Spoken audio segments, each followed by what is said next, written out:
একটি ছোট্ট গ্রাম, নাম তার শান্তপুর। নামের মতোই শান্তিপূর্ণ ছিল। এই গ্রামটি চারদিকে সবুজের সমারোহ, ধানের ক্ষেত, নারকেল ও খেজুর গাছ, আর মাঝখানে সরু একটি মেঠোপথ যেন গ্রামের সৌন্দর্যকে দ্বিগুণ করে তুলেছিল।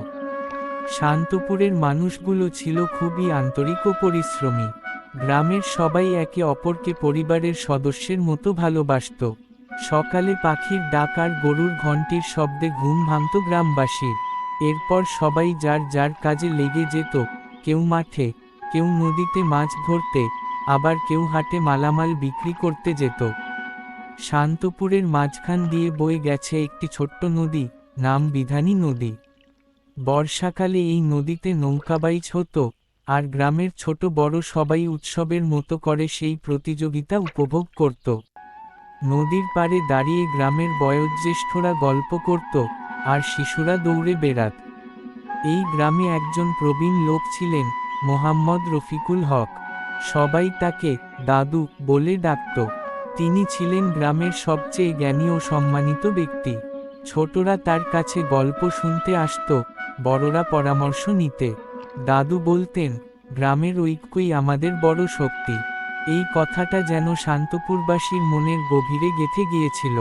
গ্রামে একটি ছোট্ট প্রাথমিক বিদ্যালয় ছিল। সেখানে শিক্ষকতা করতেন মিস শিউলি। তিনি ছিলেন খুবই স্নেহময়ী ও আদর্শ শিক্ষিকা। গ্রামের শিশুরা তার কথা অমান্য করার সাহস পেত না। তিনি শুধু বইয়ের শিক্ষাই নয়, জীবনের নীতিগুলোও শিশুদের শেখাতেন। শান্তপুরের প্রতিটি উৎসব যেন ছিল এক একটা মিলনমেলা। পহেলা বৈশাখ, ঈদ, পূজা, সব উৎসবই একসাথে পালন করত গ্রামের মানুষ। ধর্ম বর্ণের ভেদাভেদ না রেখে সবাই একসঙ্গে খেত, হাসত, আনন্দ করত।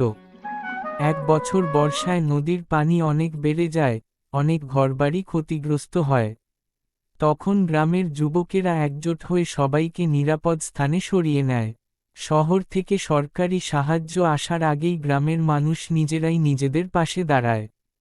সময়ের সাথে সাথে শান্তপুরেও কিছু পরিবর্তন এসেছে। এখন গ্রামে বিদ্যুৎ আছে, ইন্টারনেটও চলে এসেছে। কিন্তু মানুষের আন্তরিকতা, ভালোবাসা আর ঐক্য আগের মতোই রয়ে গেছে। শান্তপুর শুধু একটি গ্রামের নাম নয়, এটি একটি শিক্ষা, একটি ভালোবাসার প্রতিচ্ছবি।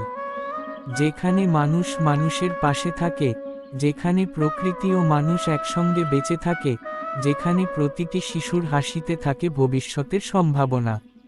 এই গ্রাম আজও শহরের কোলাহল থেকে অনেক দূরে, কিন্তু হৃদয়ের খুব কাছে। শান্তপুর যেন আমাদের মনে করিয়ে দেয়, সত্যিকারের শান্তি ও সৌন্দর্য খুঁজে পাওয়া যায় প্রকৃতির কোলে, সরল জীবনধারায়।